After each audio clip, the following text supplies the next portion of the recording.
Hello guys, this is Gaurav Saini. Welcome to आपका अपना channel अड़ोध्या arts.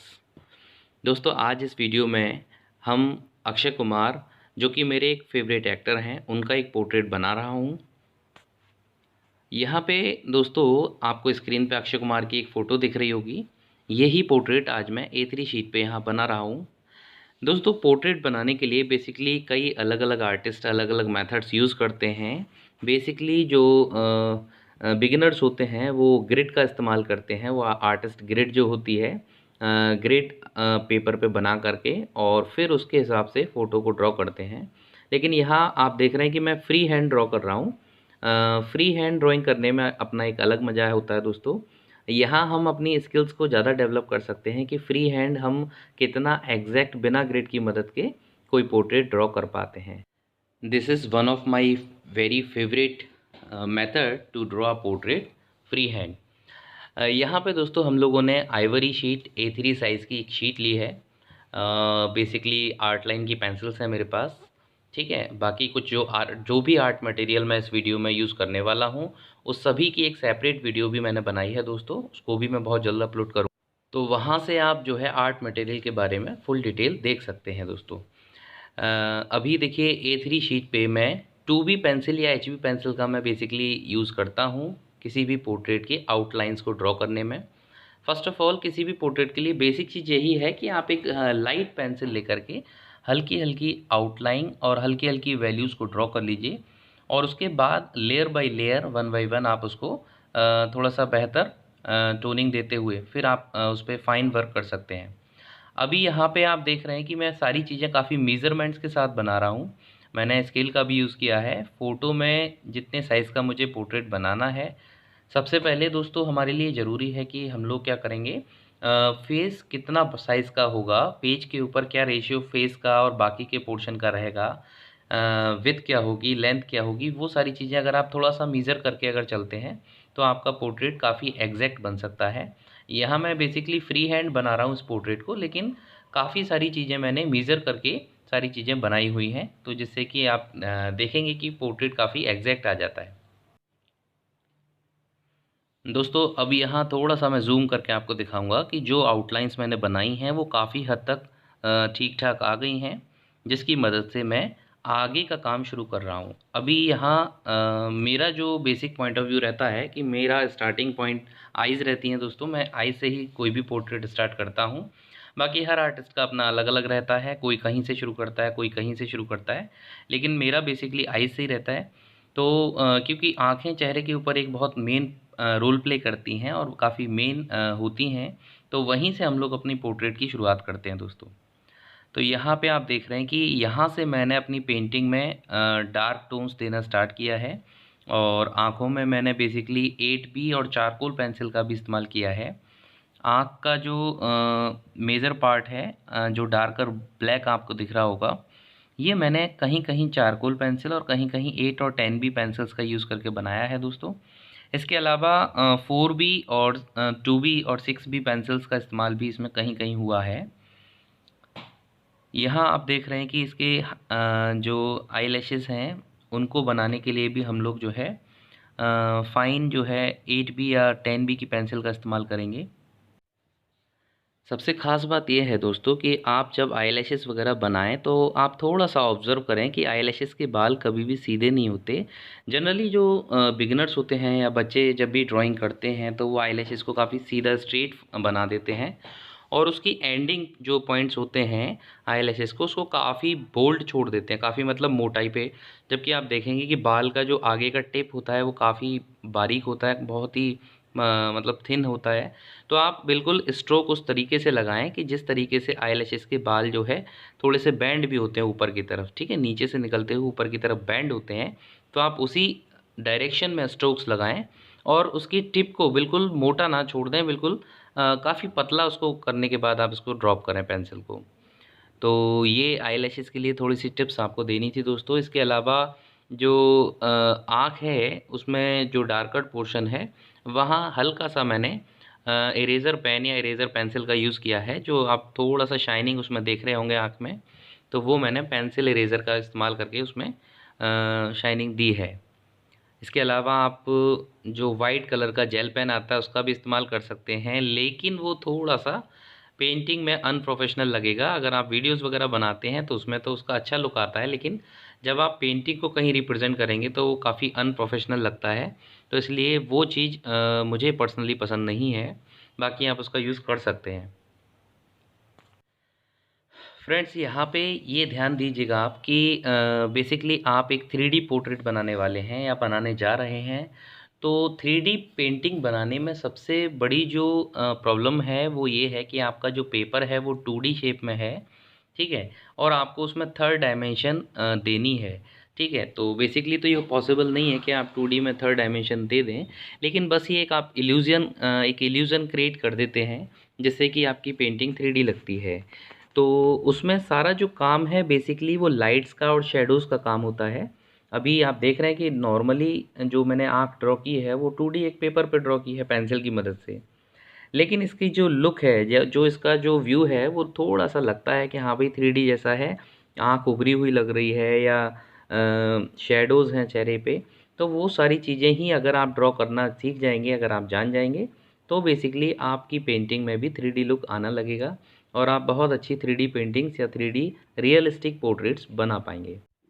Friends, अब बारी आती है आईब्रोज़ के टिप्स की। तो ये जो आप टूल देख रहे हैं मेरे हाथ में, ये मेरा एक बहुत ही फ़ेवरेट टूल है।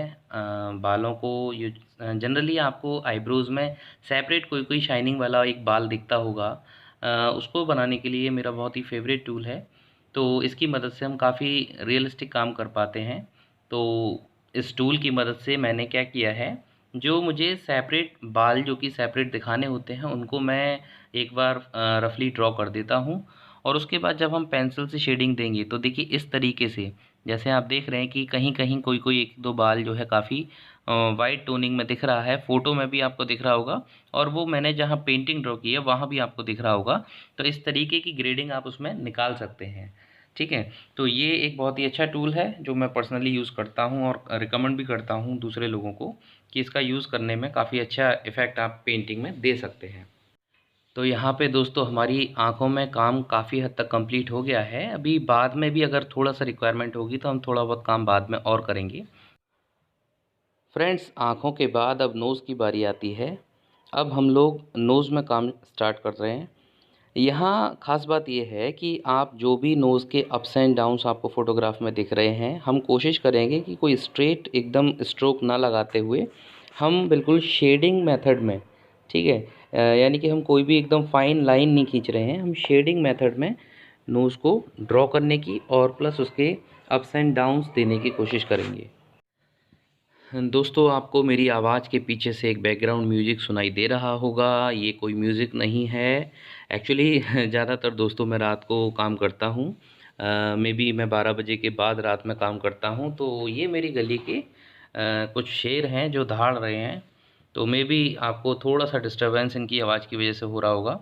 बट थोड़ा-सा मैनेज कर लीजिए और आप वीडियो एन्जॉय कीजिए। फ्रेंड्स, अभी आँखों के बाद सबसे मोस्ट इम्पोर्टेंट चीज़ ये है कि हमारी नाक एक ऐसा पार्ट है बॉडी का या फेस पे एक ऐसा पार्ट है जो कि काफ़ी जो है फेस से उठा हुआ होता है, काफ़ी ऊँचा होता है।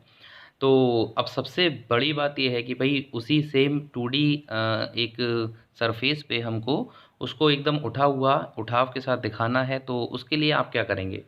तो यहाँ पे दोस्तों आपके लिए टिप्स यही है कि आप जो भी पोर्ट्रेट बना रहे हैं, उसमें सबसे पहले आप फ़ोटो में जो नोज़ बनी हुई है, फ़ोटो में जो नोज़ है सॉरी, उसको आप शैडोज़ को ज़रूर ऑब्ज़र्व करें कि शैडो कहाँ-कहाँ से किस तरीके से किस डायरेक्शन में बनी हुई हैं और इन द सेम मैनर आपको भी वो सारे शैडोज़ बनाने होंगे, तभी आपका पोर्ट्रेट में वो 3D लुक आ पाएगा और आपकी जो नोज़ है वो थोड़ी-सी उठी हुई लगेगी। जैसे कि अभी आप देख रहे हैं कि नोज़ पे मैं जो आँखों के पास से आप देखते हैं ना कि आँखों के पास से नाक जो है उठी हुई है, तो उसी डायरेक्शन में हम लोग इसमें कुछ बारीक डिटेल्स देंगे और इसके साथ-साथ जो आँखों से, जैसे कि आप अक्षय कुमार का अगर पास से फ़ोटो देखेंगे तो इसमें पता नहीं आपको दिख रहा होगा कि नहीं, लेकिन आँखों के पास से कुछ नसें, कुछ नर्व्स और कुछ लाइट सर्कुलर पार्टिकल्स हैं स्किन के जो उसमें दिखाई दे रहे हैं मुझे। तो वो सारी चीज़ें मैं बारीक फ़ाइन ये मैकेनिकल पेंसिल है, इससे मैं सारी डिटेल्स दे रहा हूँ दोस्तों, आपको दिख रहा होगा। और ये फाइन डिटेल्स देने के बाद फिर हम इसको एक बार शेडिंग कर देंगे। तो जैसे स्किन के अंदर ये सारी नसें और ये सब चीज़ें दब जाती हैं, ये फाइन ग्रेडिंग करने के बाद जब मैं उसके ऊपर से शेडिंग कर दूंगा तो ये सारी चीज़ें भी बिल्कुल सेम तरीके से दब जाएंगी और एक रियलिस्टिक लुक पोर्ट्रेट में आ जाएगा। और ये ख़ास बात ये है, ये नाक के नीचे की तरफ अगर आप देखें तो जो शेडो उनके लिप्स तक जा रही है फ़ोटो के अंदर, ये बनाना बेहद ज़रूरी है। कई बार लोग क्या करते हैं कि सोचते हैं शेडो ये थोड़ा सा अजीब लग रहा है, इसको ना बनाएं, लेकिन ना बनाने से गड़बड़ हो जाती है और वो रियलिस्टिक लुक नहीं आ पाता। तो बेहद ज़रूरी है दोस्तों, जैसा फ़ोटो में आपको दिख रहा है वही कीजिए और बिल्कुल सेम बनाने की आप कोशिश कीजिए, तो आपका बिल्कुल रियलिस्टिक लुक पोर्ट्रेट में आ जाएगा। अभी सबसे बड़ी बात यह है कि आप अगर गौर कर रहे हैं तो इस फ़ोटो में अक्षय कुमार जो खड़े हैं वो एक विंडो साइड खड़े हैं, विंडो की तरफ खड़े हुए हैं और बाहर से ऊपर की तरफ से उनके फेस पे लाइट पड़ रही है। ठीक है दोस्तों, तो ऊपर की तरफ से फेस पे लाइट पड़ने की वजह से जो जो थोड़े से दबे हुए पार्ट्स हैं बॉडी के, जैसे कि आँखें हैं, तो आँखें क्या है दबी हुई हैं, तो आँखें काफ़ी डार्क हो गई हैं फ़ोटो में, माथा चमक रहा है, नाक की जो टिप है वो चमक रही है, गाल चमक रहे हैं, लेकिन नाक के नीचे शैडो आ रही है ना होठों तक। ऐसे ही जो अपर लिप है वो काफ़ी डार्क है क्योंकि वो अंदर की तरफ दबा हुआ होता है तो वो शैडो में आ गया। नीचे वाला जो लिप है वो थोड़ा-सा ऊपर की तरफ उठा होता है तो उस पे लाइट पड़ रही है, तो वो शाइन कर रहा है। उसके बाद लिप के अंदर चिन की तरफ अगर हम जाएँगे तो फिर से डार्क शैडो है। तो ये सारी शैडोज़ को अगर आप ऑब्ज़र्व करते हुए पोर्ट्रेट को बनाते हैं और बिल्कुल उसी मैनर में आप बनाइए, जैसे कि आपकी पेंटिंग के ऊपर भी लाइट पड़ रही है, तो आपको वो लाइटिंग इफ़ेक्ट, वो शैडो इफ़ेक्ट अपनी पेंटिंग में डालना पड़ेगा, तभी आपकी पेंटिंग में 3D लुक आ पाएगा दोस्तों। दोस्तों मेरे टिप्स अगर आपको अच्छे लगते हैं, अगर आपके लिए हेल्पफुल हैं तो कमेंट में ज़रूर लिखिएगा कि टिप्स आपको कैसे लगे। और साथ ही वीडियो तो एंजॉय करते जाइए और साथ ही 1 सेकंड लगेगा, आप चैनल को भी सब्सक्राइब कर दें अगर चैनल पे नए हैं तो। बाकी जो पुराने लोग हैं जो चैनल पे सब्सक्राइब्ड हैं ऑलरेडी, वो वीडियो एंजॉय करें और अगर आपको ये टिप्स अच्छी लगती हैं तो अपनी पेंटिंग्स में ज़रूर इनको अप्लाई करके देखिएगा। मे बी आपके पोर्ट्रेट्स में और अच्छा सा लुक आने लगेगा और एक स्टिल लाइफ जैसी आपकी पेंटिंग बनने लगेगी। तो देखिए दोस्तों, ये आँखों के पास जिन नर्व्स की मैंने बात की थी वो मैंने बना दी हैं और अब शेडिंग से मैं क्या करूँगा, इसके ऊपर एक शेडिंग की एक और लेयर हम लोग बना देंगे।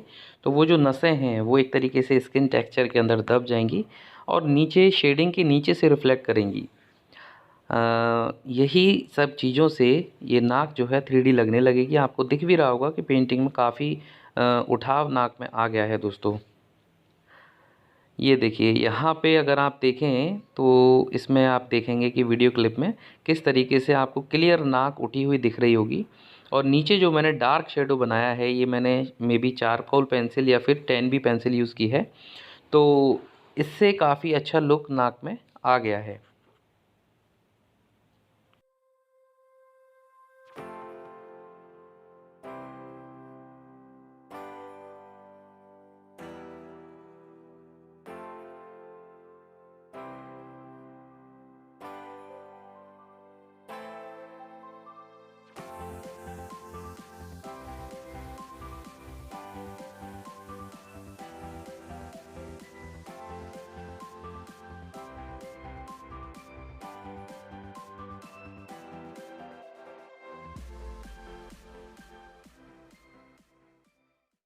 अभी दोस्तों सबसे ख़ास बात, जैसा कि आप देखते हैं कि चेहरा जो है वो एक 3D शेप है, एक तरीके से शेप मतलब कि 3D में है। ठीक है, तो चेहरे पे अब हम लोग जो बाकी वैल्यूज़ देंगे, जैसे कि ये माथे के साइड वाला जो पोर्शन है फोरहेड का, आँखों के साइड वाला जो पोर्शन है, चीक्स वाला जो पोर्शन है, ठीक है, नोज़ के बराबर से जो स्किन आती है, तो इन सभी की एक डायरेक्शन होती है। अगर आप फेस को कभी गौर से ऑब्ज़र्व करें तो आप देखेंगे कि ये सारी एक पर्टिकुलर डायरेक्शन में स्किन मूव कर रही है। जैसे कि गालों के साइड से स्किन आकर के आँखों की तरफ और फिर नोज़ की तरफ मुड़ जाती है। तो जब आप लोग इसकी फर्स्ट लेयर बनाएं दोस्तों, किसी भी चेहरे की किसी भी पोर्ट्रेट की फर्स्ट लेयर बनाएं, तो ज़्यादातर जो आर्टिस्ट मिस्टेक करते हैं या ज़्यादातर बच्चे जो मिस्टेक करते हैं वो यही करते हैं कि वो क्या करते हैं कि भर देते हैं चेहरे को पूरा एक ही डायरेक्शन में, पूरा पेंसिल घिस के भर देते हैं और उसी की वजह से उनका 3D लुक वहीं से बिगड़ना शुरू हो जाता है। तो ख़ास बात ये है, अगर आप थोड़ा सा गौर करें तो जैसे माथे की जो हमने स्किन बनाई है साइड में आँखों के ऊपर, तो वो उसी डायरेक्शन में बनाएं जिस डायरेक्शन में वो स्किन जा रही होती है। आँखों के साइड से अगर आप देखेंगे तो उसी तरफ की डायरेक्शन में आप बनाएं। गालों का जो अप्स एंड डाउन्स वाला पोर्शन है, तो आपने देखा कि एक तरफ मैंने डार्कर शेड किया है, बाकी पोर्शन को लाइट छोड़ दिया है। इधर नोज़ के बराबर में भी अगर आप शेडिंग को देखेंगे तो उसी हिसाब से मैंने इसको किया है दोस्तों। तो इस चीज़ों को आप अपनी पेंटिंग्स में अप्लाई करके ज़रूर देखिएगा और मुझे बताइएगा कि आपको पेंटिंग में मज़ा आया कि नहीं आया। अभी यहाँ पे देखो लिप्स मैं ड्रॉ कर रहा हूँ, तो लिप्स में भी आप देखें कि ऊपर वाला जो लिप है वो काफ़ी डार्कर टोन है। आपने देखा, अभी फ़ोटो में भी देखा, क्योंकि ऊपर से लाइट पड़ रही है तो ऊपर वाला लिप अंदर की तरफ झुका हुआ होता है या मुड़ा हुआ होता है, तो उस पे शैडो आ रही है और उस शैडो को हम बिल्कुल प्रॉपर वैसे ही बनाएंगे जैसी शैडो फ़ोटो में हमें दिखाई दे रही थी। तो आप देखेंगे कि इसमें काफ़ी बढ़िया लुक इसमें पेंटिंग में आ जाता है दोस्तों।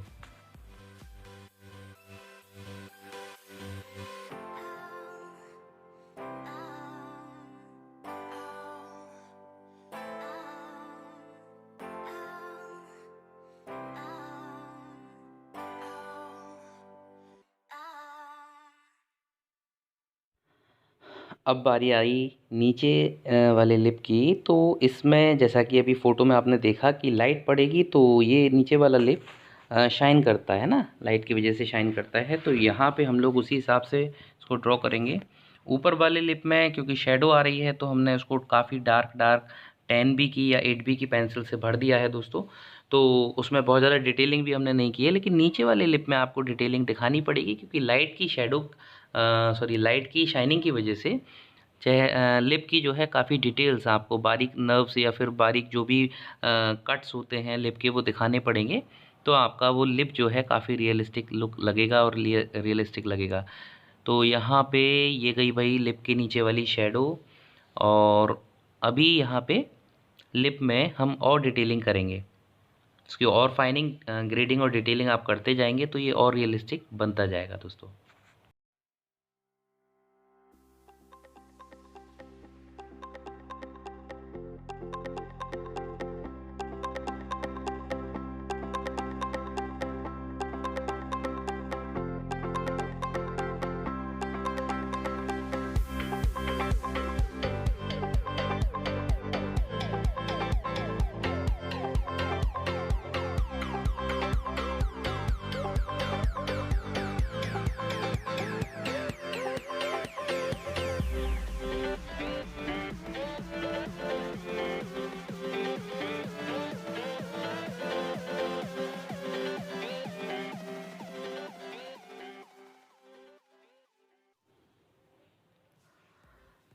यहाँ आप देख रहे हैं कि नोज़ के नीचे हम जो शेडो है उसको और डार्कर करेंगे और काफ़ी डार्क करने के बाद वो रियलिस्टिक लुक देगी। नीचे ऊपर वाले होठ को भी हम और डार्क करेंगे क्योंकि अभी उतना डार्क ग्रेडिंग इसमें नहीं आ रहा है। अच्छा, इसके साथ ही ख़ास बात एक और दोस्तों कि जो हमारा अपर लिप या लोअर लिप होता है, तो वो लिप के ऊपर जो स्किन होती है उसके साथ एक स्ट्रेट लाइन नहीं बनाता, वो मर्ज होता है ना, सेल्स मर्ज होते हैं लिप के और जो ऊपर की स्किन है उसके।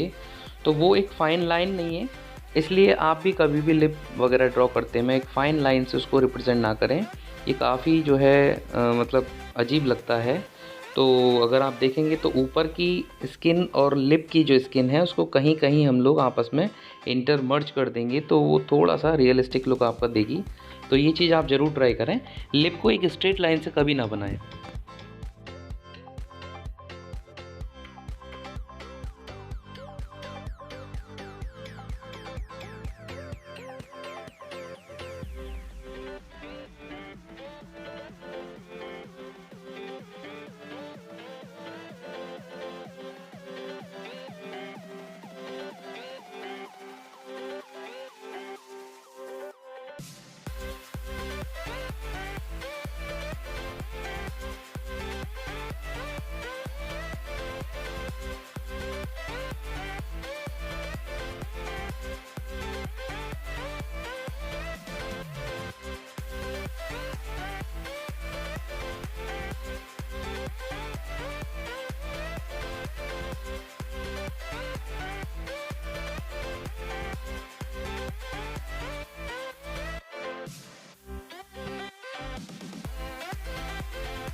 तो फ्रेंड्स काफ़ी हद तक चेहरा निकल के आ गया है।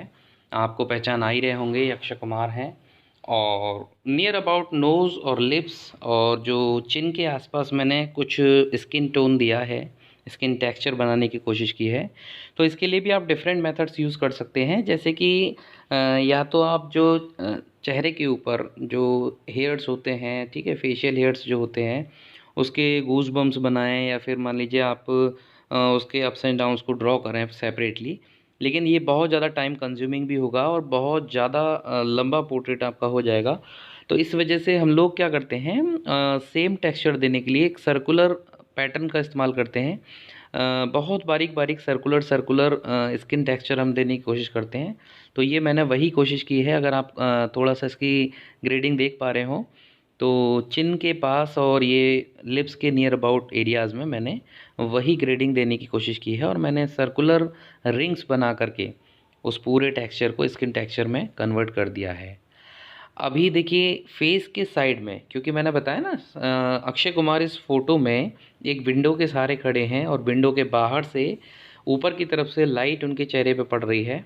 तो जो पोर्ट्रेट का ऊपर वाला पोर्शन है, जैसे कि माथा हो गया या फिर नोज़ की टिप हो गई या फिर ठीक है ना, जो लाइट पड़ रही है तो वो हिस्से शाइन कर रहे हैं। बाकी जो पोर्शन है, जैसे कि लेफ़्ट वाला जो पोर्शन है, लेफ़्ट वाला जो उनका ईयर है, लेफ़्ट वाला जो बॉडी पोर्शन है, वो पूरा शेडो में है।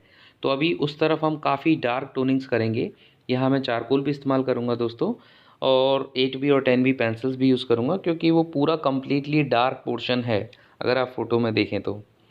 तो उस तरफ हम वो सारी चीज़ें इस्तेमाल करेंगे। लेकिन अभी फ़िलहाल लिप्स के ऊपर, नोज़ के साइड में जो चीक्स वाला पोर्शन जो है, अभी हम लोग उसकी ग्रेडिंग उसी पैटर्न पे करने वाले हैं जैसे हमने चिन की और लिप्स के नियर अबाउट एरियाज़ की किए हैं। यहाँ देखें दोस्तों कि जो लोअर लिप है उसके नीचे मैंने और डार्क टोन्स कर दी हैं, और डार्कर कर दिया है, और जो अपर लिप की शेडो थी उसको भी मैंने और डार्क कर दिया है। तो अब और भी ज़्यादा रियलिस्टिक लुक उसमें आ गया। और नोज़ के नीचे जो शेडो लिप तक पहुंच रही थी उसको भी हमने काफ़ी डार्क कर दिया है। और जो लाइटिंग वाला पोर्शन है जहाँ पे लाइट पड़ रही है, उसको आप देखें कि इरेज़र पेन से मैंने थोड़ा सा इरेज़ करके और भी अच्छे हाइलाइट्स डाल दिए हैं, जिससे कि क्या है कि जो लाइटिंग में पोर्शन आ रहा है फेस का, वो काफ़ी शाइन कर रहा है, जबकि शेडो वाले पोर्शन काफ़ी डार्कर शेडोज़ मैंने बनाई है। तो इससे काफ़ी ज़्यादा रियलिस्टिक लुक भी आ गया, और इसके साथ साथ चेहरे में 3D लुक भी आ गया। दोस्तों आईज़, फिर नोज़, फिर लिप्स, फिर चिन तक हमने एक डायरेक्शन में हमने फेस को कवर कर लिया है। अब रह जाते हैं फोरहेड और आपके साइड से पोर्शन जो चेहरे का बनाना है। बेसिकली अब हम लोग चीक्स पे काम करेंगे।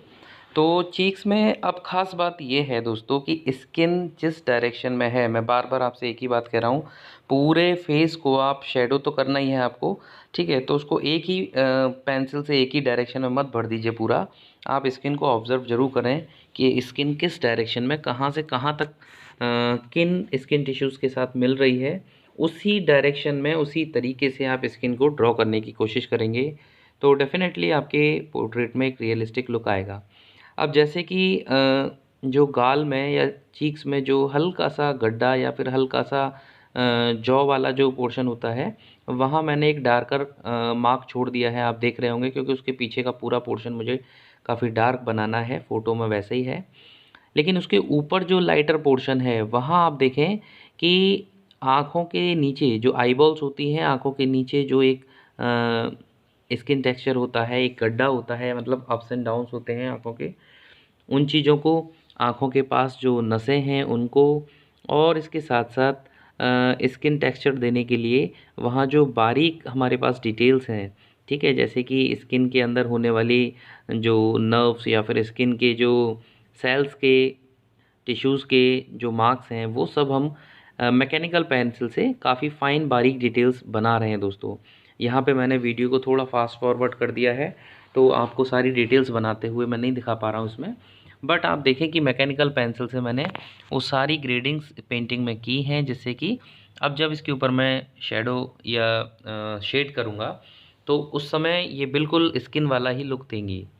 अभी यहाँ देखिए क्योंकि आपने सभी ने एक चीज़ गौर की होगी, जब भी आप अक्षय कुमार की कोई मूवी देखते हैं तो उनके हँसते वक़्त या फिर कई सारे एक्सप्रेशन में क्या होता है कि उनके माथे पे एक नस हमें दिखाई देती है। तो वो इनके चेहरे का एक तरीके से लैंडमार्क है दोस्तों, वो अगर नहीं बना तो चेहरे पे बिल्कुल मज़ा नहीं आएगा। वो पोर्ट्रेट बनाते में एक बहुत फ़ाइन और बहुत ही इम्पोर्टेंट डिटेल है। तो उसको जो भी artist I think Akshay Kumar portrait बनाएगा तो वो ज़रूर उस माथे की नस को जो उनके फेस पे दिखाई देती है उसको ज़रूर बनाएगा। तो अभी ये हम लोग उसी के लिए वर्क शुरू कर रहे हैं। तो वहाँ ऊपर हमको थोड़ी सी डार्क शेडोज़ देनी होंगी जिससे कि वो नर्व उनकी दिखाई देगी। तो यहाँ से आपको थोड़ा थोड़ा लुक उसका भी दिखाई देने लगेगा। चलिए बाकी के डिटेल्स होते ही आप धीरे धीरे इसको ऑब्ज़र्व करते जाएं कि किस तरीके से मैं इसको ड्रॉ कर रहा हूँ।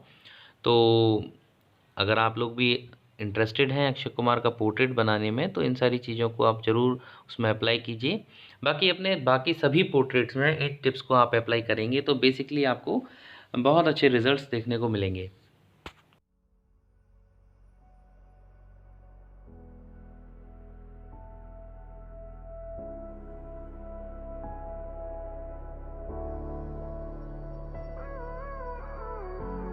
Gave you too much, now I'm swallowed.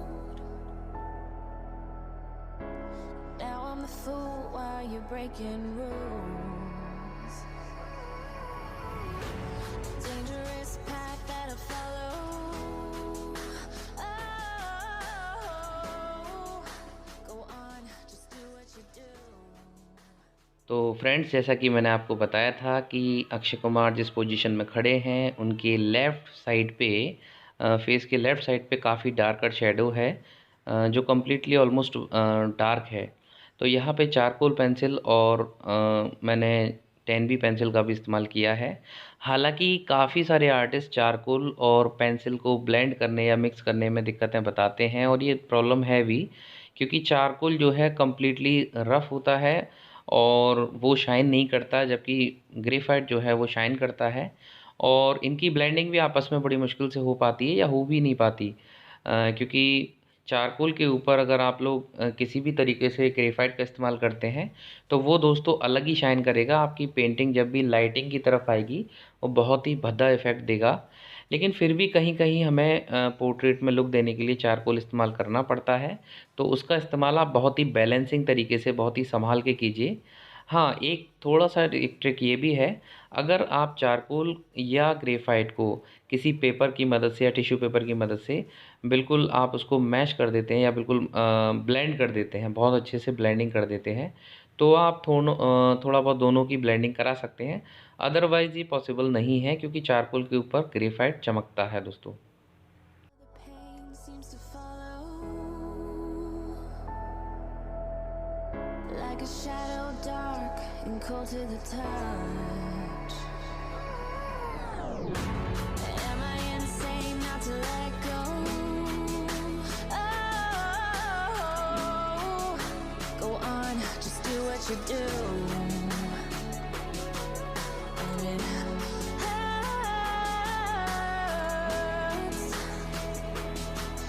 as I bleed for you, cry for you. Let me bleed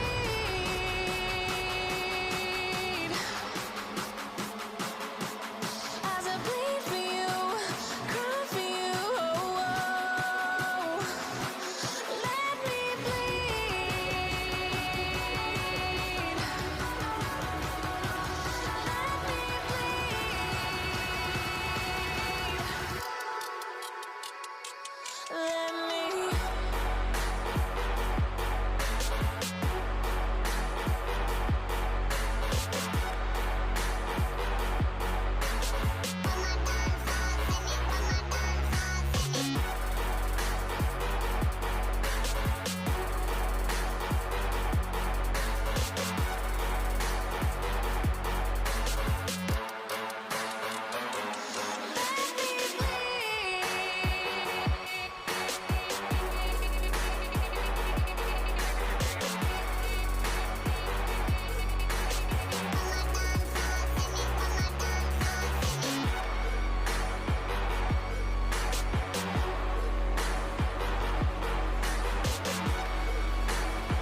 तो फ्रेंड्स अगेन वही टिप्स आप देख रहे हैं कि ईयर में भी क्योंकि लाइटिंग साइड से पड़ रही है और ईयर का जो पोर्शन उठा हुआ है उस पे कहीं कहीं लाइट आ रही है, कहीं कहीं शेडो आ रहा है।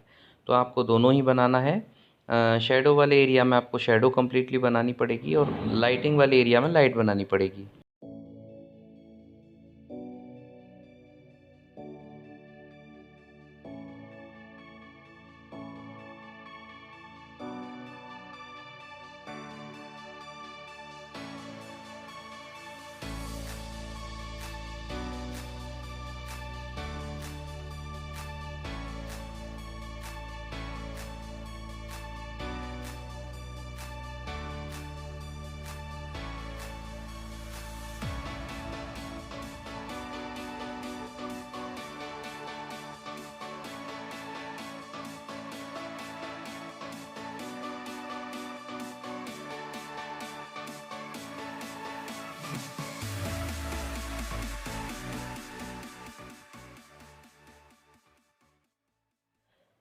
तो यहाँ तक फ्रेंड्स आपने देखा कि साइड पोर्शन बन गया है। काफ़ी डार्क मैंने इसको टोन दिया है, ऑलमोस्ट मैंने ब्लैक ही कर दिया है क्योंकि वो शेडो पोर्शन है। और यहाँ पे अब लेकिन आपको एक चीज़ अजीब लग रही होगी कि जो ब्लैक मार्क चारकोल पेंसिल वाला है और जो लाइटिंग पोर्शन वर्क जो कि ग्रेफाइट पेंसिल का है वो मिक्स नहीं हो पा रहे हैं आपस में, और वो थोड़ा सा आपको अजीब लग रहा होगा कि भाई एक तरफ ज़्यादा ही डार्क हो गया और एक तरफ लाइट है। लेकिन ये मिक्सिंग ब्लेंडिंग हमें करनी होगी दोस्तों, और इसके लिए हम लोगों को एक ट्रांजिशन इफ़ेक्ट देना होगा। जैसे कि अगर आप देखें कि साइड में चीक्स की तरफ से और अगर हम नोज़ की तरफ बढ़ेंगे तो स्किन टेक्सचर जो हम बनाएंगे वो थोड़ा सा हमको रियलिस्टिक बनाना पड़ेगा और काफ़ी हद तक हमें स्किन टोन देनी होगी। और इसके लिए मैं क्या कर रहा हूँ, मैं डार्कर टोन से लाइटर टोन की तरफ जा रहा हूँ। मैंने चीक्स पे से 10B पेंसिल ये ली हुई है, 8B और 10B पेंसिल है। 10B पेंसिल से मैं काफ़ी बारीक बारीक वही सर्कुलर जैसे कि मैंने चिन पे बनाया था उसी सर्कुलर मेथड से मैं स्किन टेक्सचर इसमें दे रहा हूँ। और जैसे जैसे मैं नोज़ की तरफ बढ़ूँगा, लिप्स की तरफ बढ़ूँगा, मैं उसका प्रेशर हल्का करता जाऊँगा, जिससे कि क्या लगेगा, एक ट्रांजिशन लगेगा, है ना। डार्कर पोर्शन से लाइटर पोर्शन की तरफ जाने में एक ट्रांजिशन लगेगा। अब मैंने यहाँ पे आप देखें कि ये पेंसिल इरेज़र है दोस्तों। अब मैंने पेंसिल इरेज़र ले ली है और कहीं कहीं जो मैंने डार्क टोन अभी दी थी उसको कहीं कहीं से लाइट लाइट हल्का हल्का मिटा के इरेज़ करके हम लोग इसमें लाइटिंग इफ़ेक्ट दे सकते हैं, जिससे कि स्किन के ऊपर जो गूज़बम्प्स टाइप के होते हैं, अप्स एंड डाउन्स होते हैं या फिर स्किन मार्क्स होते हैं, वो एग्जैक्ट आप बना पाएंगे और काफ़ी अच्छा रिच स्किन टेक्सचर आपका लगेगा दोस्तों।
अब यहाँ आप देखें दोस्तों कि जो फेस के साइड वाला पोर्शन है, जो आँखों के बराबर में जो पोर्शन होता है, उसको हम लोग और डार्कर टोन दे दिए हैं।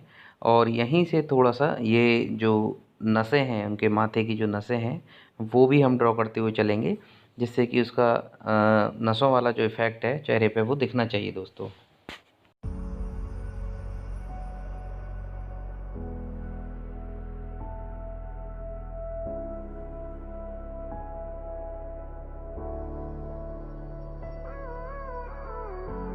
Gave you too much, now I'm swallowed. Now I'm the fool while you're breaking rules. Dangerous path gotta follow. Oh,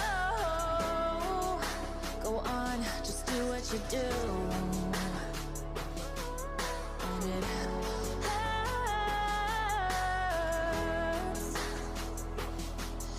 as I bleed for you, cry for you. Oh, let me bleed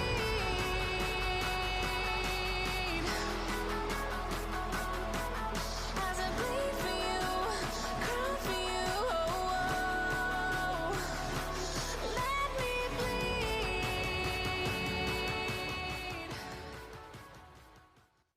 यहाँ पे दोस्तों अब हम लोग वही eraser pencil की मदद से बहुत फ़ाइन और बहुत ही इम्पोर्टेंट डिटेल्स बनाने वाले हैं।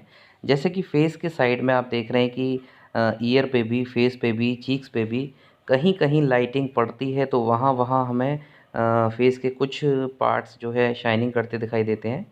तो ज़रा आप लोग ये साइड में जो ईयर के बराबर में मैंने बाल बनाए हैं उनको देखें। तो साइड से जो कुछ एक आध बाल जो हैं जो शाइन कर रहे हैं, उसको हमने इरेज़र पेंसिल की मदद से इरेज़ करके लुक दिया है। तो ये बहुत ही इम्पोर्टेंट डिटेल्स है फ़ेस की, जो आई होप आप लोगों को देखनी चाहिए और आप लोगों को ये चीज़ें सीखनी चाहिए कि किस तरीके से हम लोग इस तरीके की डिटेल्स दे सकते हैं अपनी पेंटिंग में। Seems to follow like a shadow, dark and cold to the touch. Am I insane not to let go? Oh, go on, just do what you do. And it hurts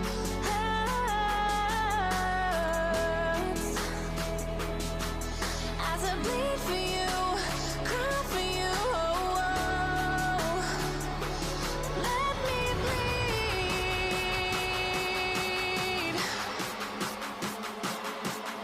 as I bleed for you, cry for you. Oh, let me bleed. Let me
यहाँ पे दोस्तों अब जो main काम हमारा था, ये माथे पे नस निकालना और इसके साथ-साथ जो माथे का स्किन टेक्सचर है वो देना। तो यहाँ पे आपने देखा कि वही मेथड मैंने अपनाया है, डार्क टू लाइट आप लोग चलेंगे, ठीक है? डार्क टोन से लाइट टोन की तरफ आप ट्रांजिशन इफ़ेक्ट देते हुए जाएँगे। इसके साथ-साथ मैंने वही सर्कुलर मेथड अपनाया है स्किन टेक्सचर देने के लिए। माथे पे लेफ़्ट की तरफ अगर आप देखेंगे तो मैंने मैकेनिकल पेंसिल से बाकायदा टिश्यूज़ बनाने की कोशिश की है, स्किन टिश्यूज़ बनाने की कोशिश की है और उनको according to my reference photo जो माथे पे डार्क शैडोज़ हैं और जो उनकी नस निकली हुई है माथे पे, तो वो सारी चीज़ें मैंने एज़ इट इज़ बनाने की कोशिश की है। तो वो चीज़ें आप भी बना सकते हैं और देख सकते हैं। अब हम इनके स्कार्फ़ पे काम करने वाले हैं दोस्तों। इनका स्कार्फ़ जो है, जो कि एक सिल्की कपड़े का है, एक सिल्क जिस पे कि सेल्फ़ डिज़ाइन हो रहा है। तो अब ये बहुत ही मुश्किल है कि भई आप पेंसिल का इस्तेमाल करके बिल्कुल वैसी ही टोनिंग या वैसी ही लुक दे दें कि कपड़े का सा लुक उस पे आ जाए। लेकिन हम कोशिश करते हैं दोस्तों कि आई होप कि वैसा ही लुक मैं देने की कोशिश करूँ और बिल्कुल आ जाएगा। चलिए देखते हैं इसमें क्या कर सकते हैं हम लोग। सबसे पहले हमारी जो फर्स्ट लेयर होती है, फर्स्ट लेयर में हम लोग 2B या HB पेंसिल से पूरे वाइट एरिया को कवर करके एक ग्रेइश टोन दे देते हैं उसमें। क्योंकि सबसे बड़ी बात ये है कि कहीं भी आप अगर उस फ़ोटो को, रेफरेंस फ़ोटो को भी देखते हैं तो वहाँ कहीं भी वाइट कलर की टोनिंग दिखाई नहीं दे रही है। जो लाइट आपका, लाइट का इफ़ेक्ट दिखाई दे रहा है वो भी ग्रेइश है, ठीक है, प्योर वाइट नहीं है। तो सबसे पहले अपनी शीट को हम लोग क्या करते हैं, 2B या HB पेंसिल से पूरा शेड करके उसको किसी टिश्यू पेपर की मदद से या हाथ से हम लोग क्या कर देते हैं, ब्लेंड कर देते हैं। इसके बाद ग्रे टेक्सचर इस पे आ जाएगा और उसके बाद फिर आप फाइन डिटेल्स बना सकते हैं। इसमें मैंने 4B, 6B, 8B, 10B और 2B सभी पेंसिल्स का इस्तेमाल किया है दोस्तों, क्योंकि कपड़े का सा एक सिल्क वाला टेक्सचर मुझे देना है कपड़े को। और मैकेनिकल पेंसिल से मैंने इसकी जो सेल्फ डिज़ाइन है उसको भी ड्रॉ किया है। तो ये काफ़ी बारीक काम है और आप जो है अगर थोड़ा सा इसको फोकस करके देखें तो इसका सेल्फ डिज़ाइन भी मैंने जो है मैकेनिकल पेंसिल और 10B पेंसिल की मदद से उसको लाइट और डार्क टोनिंग देने की कोशिश की है, जिससे कि वो उभर के आया है स्कार्फ के ऊपर। अभी जैसा कि आप पीछे की तरफ से देख रहे हैं तो गर्दन की तरफ जो स्कार्फ है उस पे भी शैडो पड़ रही है फेस की। तो कुछ पोर्शन उसका बिल्कुल डार्कर है और जैसे ही लाइटिंग वाले पोर्शन में स्कार्फ आएगा तो वहाँ से आप देख रहे हैं कि कपड़े का सिल्क का टेक्सचर हमने देने की कोशिश की है। और ये टेक्सचर कैसे दिया, बहुत सारे बच्चे, बहुत सारे जो व्यूअर्स हैं वो पूछ रहे हैं मेरे से इस पेंटिंग को जिसने भी देखा कि भाई ये कपड़े का टेक्सचर कैसे दिया है।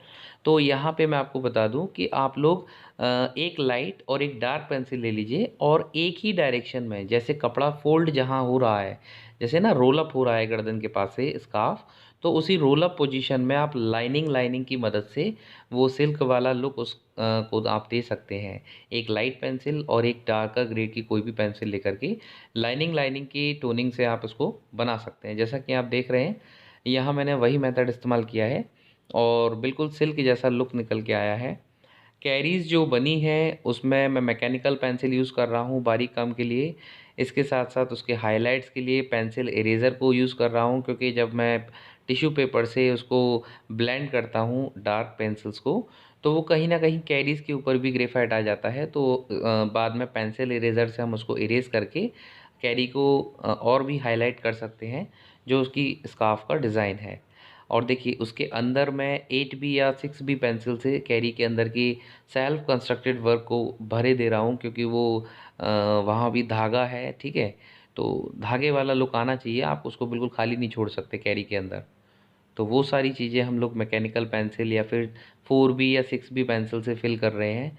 इसके साथ साथ जो हमारे पास इरेज़र पेंसिल है उससे हम कैरीज़ के हाइलाइट्स को भी बार बार उभारने की कोशिश कर रहे हैं, जिससे कि रियलिस्टिक और 3D लुक आए दोस्तों पेंटिंग में। अभी दोस्तों जो नीचे वाली लेयर है स्कार्फ की, क्योंकि रेफरेंस फ़ोटो अभी आप देखेंगे तो उसमें आप देखेंगे स्कार्फ दो पार्ट में फोल्ड हो रहा है। तो नीचे वाला जो पार्ट है स्कार्फ का वो और भी ज़्यादा लाइटर टोन से बना है। ऊपर का पोर्शन थोड़ा सा शेडो की वजह से, फेस की वजह से शेडो में है, जबकि नीचे वाला जो पोर्शन है स्कार्फ का वो और भी लाइटर है और ज़्यादा शाइन कर रहा है सिल्क का होने की वजह से। तो यहाँ पे हमको टोनिंग वैसे ही देनी है जैसे हमने ऊपर दी थी, है ना। लाइनिंग की मदद से हमको टोनिंग देनी है, लेकिन यहाँ पे हम लोग कंपैरेटिवली लाइटर ग्रेड्स का इस्तेमाल करके वैसी ही टोनिंग देंगे। अभी यहाँ जैसा कि आप, अगर दोस्तों आपको लग रहा है कि नहीं पता नहीं, लेकिन अगर आप थोड़ा सा ध्यान से देखेंगे तो आपको लगेगा कि हाँ भी सिल्क का एक स्कार्फ जैसा लुक तो आ गया है इसके पेंटिंग में। अब दोस्तों स्कार्फ के बाद अब हम लोगों का एक और मेन हमारे आगे चैलेंज है कि हमें कुर्ता बनाना है इनका। और कुर्ता भी इनका सिल्क के ही कपड़े का है, तो उसमें भी लुक देना सिल्क जैसा, it is a very difficult task. But एक आर्टिस्ट कोशिश हमेशा करता है कि वो वैसा ही बना पाए। तो यहाँ भी मैंने दोस्तों सबसे मोस्ट इम्पोर्टेंट टिप आपको कुर्ता का जो कपड़ा है वो अगर आप गौर से देखें तो उसमें जो थ्रेड है, जो धागा है, वो एक ही डायरेक्शन में चलता है, ठीक है। उसकी जो बुनाई है, वीविंग है, वो एक ही डायरेक्शन में है। तो यहाँ पे आप देखेंगे कि मैंने पहले एक लाइटर ग्रेड का पेंसिल लेकर के जो कुर्ता वाला एरिया है उस पूरे पोर्शन को भर के शेड कर दिया था। उसके ऊपर फिर मैंने एक डार्कर टोन की पेंसिल प्रोबेबली 6 और 8 भी लेकर के मैंने उसी डायरेक्शन में लाइनिंग्स खींची हैं और लाइनिंग्स की मदद से मैंने उस कुर्ते वाले एरिया को फिल किया है। उसके बाद जहाँ जहाँ से कुर्ते का पोर्शन जो चमक रहा है उसको मैंने नीडेड इरेज़र से हल्का हल्का मिटा लिया था। और उसके बाद अब 10B की पेंसिल की एक डार्कर टोन ग्रेड उसी डायरेक्शन में लाइनिंग की मदद से ही मैंने वापस से खींच दी है। तो इस तरीके से मैंने 3 लेयर में इसको कंप्लीट किया है, 3 से 4 लेयर में, कहीं कहीं 5वीं लेयर भी मैंने दोस्तों इसमें लगाई है। अभी जैसे कि कुर्ते का जो फोल्ड है साइड में, ठीक है, जो कि बेसिकली शाइन कर रहा है लाइटिंग की वजह से, तो उसको भी हम क्या करेंगे, उस उतने पोर्शन को हम लोग इरेज़र से मिटा लेंगे और इरेज़र से इरेज़ करने के बाद उसके दूसरी तरफ भी हम लोग देखें कि आप पेंसिल से हल्का हल्का हमने टोनिंग दे ली और अब आपको लग रहा होगा कि भाई कब कुर्ता यहाँ से सिकुड़ा हुआ है। लेकिन ये इतना ही नहीं छोड़ना है, इसके ऊपर भी क्योंकि थ्रेड तो चल रहा है तो धागे जैसा इफ़ेक्ट इसके ऊपर भी हमको देना है और उसको हम एक दूसरे में ब्लेंड कर देंगे। और जो हमने इस जो श्रिंक है, जो सिकुड़न है, उसके दोनों तरफ जो हमने डार्क शोड शेड्स दी हैं उसको दोस्तों हमको मिलाना भी है। ऐसा नहीं कि बस आप उसको ड्रॉ करके छोड़ दें तो वो भद्दा लगेगा, थोड़ा सा अलग ही लगेगा कि हाँ आपने कुछ बनाया है। लेकिन अगर आप थोड़ा सा उसको ब्लेंड कर दें अपने आसपास के कुर्ते के कपड़े में तो बिल्कुल वो कपड़े जैसा ही इफ़ेक्ट देगा, जैसा कि शायद आपको अब लग रहा हो, क्योंकि मैंने उसको ब्लेंड कर दिया है दोस्तों।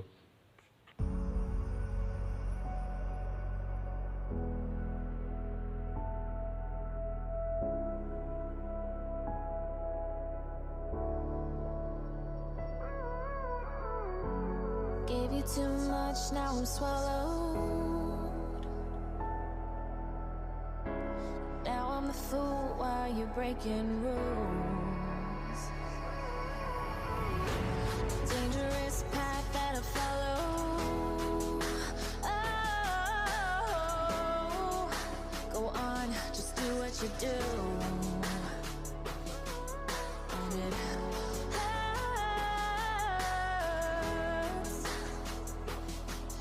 as I bleed for you, cry for you. Oh, let me bleed as I bleed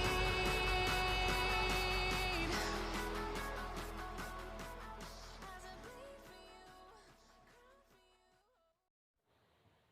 you. यहाँ दोस्तों वाइन का जो ग्लास इनके हाथ में है उसमें कांच जैसा लुक देना, उसके लिए थोड़ा सा हमको चीज़ें ज़्यादा ब्लेंड कर देनी होती हैं, क्योंकि कांच के पीछे से अगर कोई सरफेस हमको दिख रहा है तो वो जनरली ना तो पूरी तरह ओपेक होता है ना ट्रांसपेरेंट होता है, वो ट्रांसल्यूसेंट होता है। वो पीछे दिख भी रहा है और बहुत ज़्यादा साफ भी नहीं दिख रहा। तो आप देख रहे हैं कि कुछ पोर्शन स्कार्फ का है, कुछ पोर्शन विंडो का है, वो मैंने ब्लेंड कर दिया काफ़ी और वो एक डार्कर टोन मैंने उसको दे दी है, तो कांच का एक ग्लास वाला एक लुक आ रहा है। इसके साथ साथ ग्लास के ऊपर आप देख रहे हैं कि उनकी जो फर्स्ट फिंगर है उसका रिफ्लेक्शन भी आ रहा है और ये सारे रिफ्लेक्शन से रियलिस्टिक लुक एक लगता है। इसके साथ साथ दोस्तों हाथों की अगर हम बात करें तो देखो हाथ मैंने जो बनाया है तो उस पर फर्स्ट फिंगर काफ़ी मेजर तौर पे दिख रही है, तो फर्स्ट फिंगर को हमने काफ़ी डिटेल्ड बनाया है।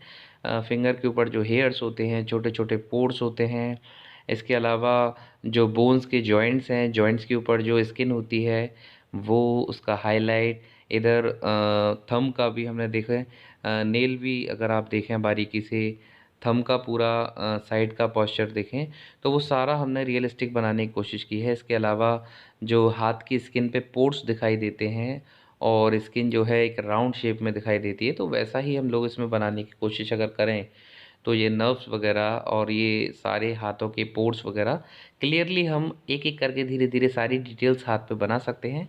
ये बस दोस्तों थोड़ा सा टाइम कंज्यूमिंग रहता है, अगर आप जितना ज़्यादा पेशेंस रख पाएंगे उतनी बेहतर पेंटिंग आप बना पाएंगे। बस पेशेंस रखिए और एक फ़ाइन डिटेल वर्क अपनी पेंटिंग में करिए।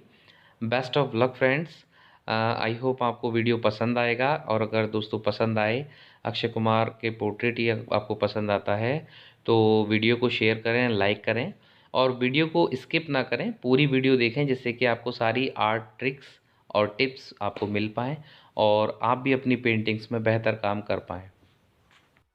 So friends, I really very enjoyed to make this portrait and love you Akshay sir. You are one of my favorite actor. Goodbye friends. Enjoy the video.